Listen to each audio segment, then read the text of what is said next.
हमारे चैनल से जुड़े रहने के लिए YouTube पर इस चैनल को सब्सक्राइब करें। ईमान व अक़ीदे के हवाले से कि वाकई में मेरे ज़हन के तख्ती पे जितने अशार आए थे वो सब मिट गए, लेकिन उन्होंने एक बात कही हजरते खलीफा अव्वल सरकार सैयदना अबू बकर सिद्दीक रज़ियल्लाहु ताला अन्हु की शान में एक बहुत अच्छी बात कही। मैं सरकार अबू बकर सिद्दीक रज़ियल्लाहु ताला अन्हु की शान में बस एक झलक और उनकी अजमत व शान की एक झलक दिखाना चाहता हूँ। जरा सा एक मर्तबा हाथों को लहरा के कह दीजिए ना सुभान अल्लाह। अच्छा, इतनी ठंडी भी तो नहीं है जी क्या आप हजरात एकदम बिल्कुल हाथ को चादर में लपेटे हुए हैं, कोई थैली में कोई जेब में, ऐसा नहीं ना होता है। अरे ठंडी जब कम हो तो आपको बोलना चाहिए। और आज तो मौसम बड़ा खुशगवार है, न सर्दी है न गर्मी है, बिल्कुल सुहाना मौसम है। खामोश हो, आराम से बोलिए ना, आराम से बोलिए, है ना, ठीक है। एक मरतबा जरा हाथों को लहरा के कह दीजिए ना सुभान अल्लाह, और बुलंद आवाज से कह दीजिए सुभान अल्लाह। देखिए कारी साहब के ढूंढ कर लाओ कहीं से उस पैगंबर का जवाब।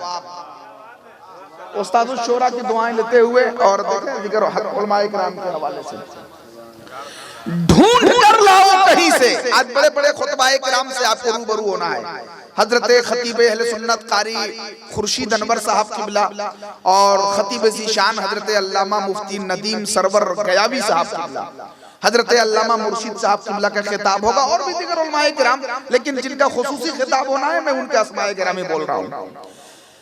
ढूंढ कर लाओ कहीं से उस पैगंबर का जवाब।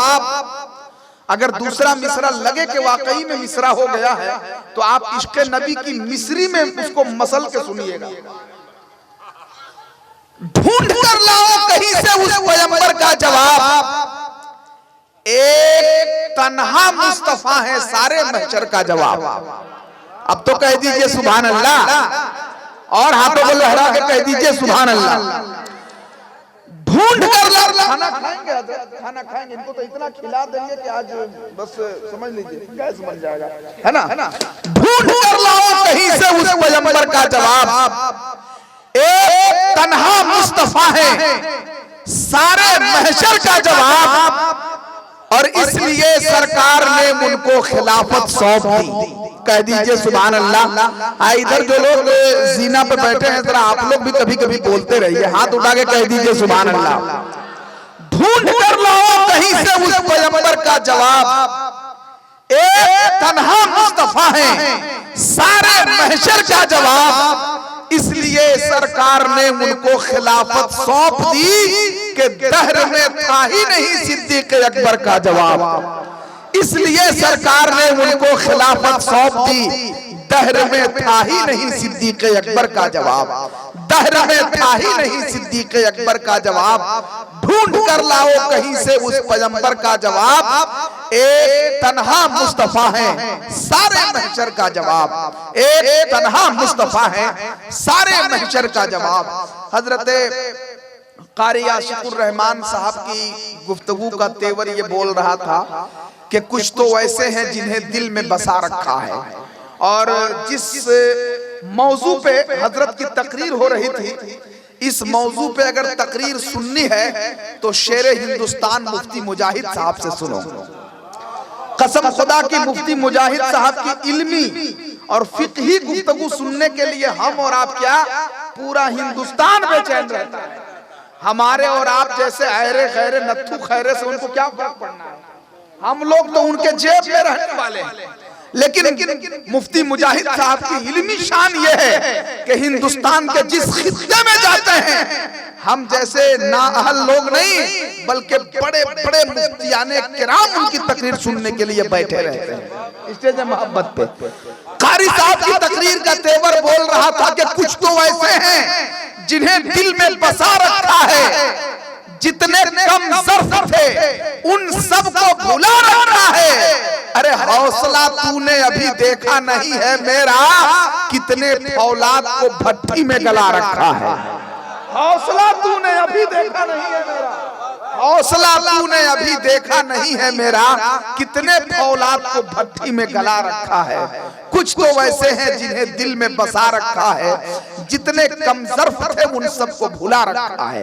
हजरत अब आइए एक ऐसे शायर मोहतरम को आपके हवाले कर रहा हूं जिनकी नातिया शायरी सिर्फ गढ़वा, पलामू, झारखंड, छत्तीसगढ़, बंगाल और यूपी नहीं बल्कि मुल्क के अक्सर गोशों में, मुल्क के बड़े बड़े शहरों में, बड़ी बड़ी कॉन्फ्रेंसों में, बड़े बड़े मुशायरों में सिर्फ अपनी शायरी का लोहा नहीं मनवा रहे हैं बल्कि अपनी नातिया शायरी की वजह से पूरे पलामू कमिश्नरी की नुमाइंदगी कर रहे हैं। मैं वैसे शायर मोहतरम के आपके हवाले कर रहा हूं। मेरी मुराद शाहकार तरन्नुम मोहतरम जनाबे मौलाना हसीबुल्लाह जिगर पलामी साहब किबला है, वो आने जा रहे हैं। लेकिन ऐसे नहीं, मैं उन्हें पेश करूंगा लेकिन ऐसे खामोश रह के सुनिएगा तो हम नहीं पेश करेंगे। सभी लोगों को बोलना होगा। सब लोग पहले दोनों हाथों को उठा लीजिए, सभी लोग। आइए तसव्वुर कीजिए कि एक हाथ जनाबे इकबाल भाई, शमशुद्दीन भाई और जमाल भाई के वालिदे मरहूम जनाबे शरफुद्दीन साहब के लिए और दूसरा हाथ जनाबे हाजी नसीबुद्दीन साहब के लिए। चूंकि ये जो पूरा घराना है जनाबे हाजी दिलजान साहब का, चाहे वो जलील साहब हो या फिर उम्मत रसूल साहब हो, इकबाल साहब हो, सब के सब माशाअल्लाह। और उनका क्या नाम था, तिलकुद्दीन साहब है ना, माशाअल्लाह। वो भी सारे लोग एक अलग ढंग से इस महफिल को सजाने में अपना योगदान दिया है। अल्लाह तबारक व तआला हाजी दिलजान साहब के इस पूरे खानदान को सलामत रखे। तो आइए इस तसव्वुर से कि एक हाथ मरहूम शरफुद्दीन साहब, दूसरा हाथ मरहूम हाजी नसीबुद्दीन साहब के इसाले सवाब के लिए पूरा मजमा हाथ उठाकर कह दे सुभान अल्लाह। आवाज भी निकले और हाथ भी उठे, जरा झूम के कह दीजिए सुभान अल्लाह।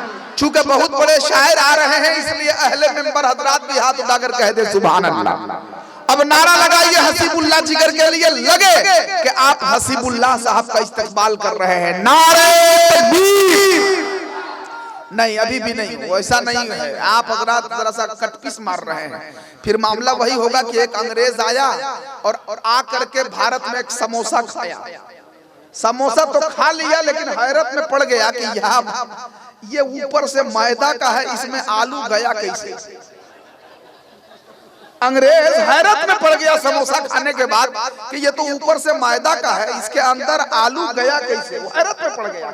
बहरहाल जब अपना वतन लंदन जाने लगा तो 2 समोसा लेके गया, वहां अपने बॉस को दिखाया, कहा कि सर देखिए ना, हम इंडिया गए थे और ये समोसा खाए थे, लेकिन हैरत की बात है सर ना कि ऊपर से मैदा का है, हम सर्च कर रहे हैं कि इसमें आलू गया कैसे।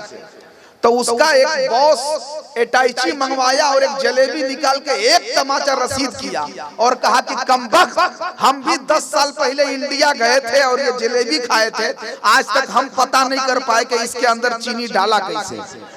आज दूसरी समस्या लेकर तो चला आया है? तो आपको समझना चाहिए कि कम से कम आप नबी की महफिल में बैठे हैं और हसीबुल्लाह जिगर जैसा शायर आने वाला है, तो कम से कम आप हजरात को बोलना होगा, है ना। हाथ उठाइए, सभी लोग हाथ उठाइए हसीबुल्लाह साहब के लिए। ऐसे नहीं लगे कि हसीबुल्लाह साहब का इस्तेमाल हो रहा है। अहले मेंबर हजरात भी, अहले मेंबर हजरात भी, नारे तकबीर, नारे रिसालत, जश्न ईद मिलादुन नबी, हसीबुल्लाह जिगर पलामी साहब, नारे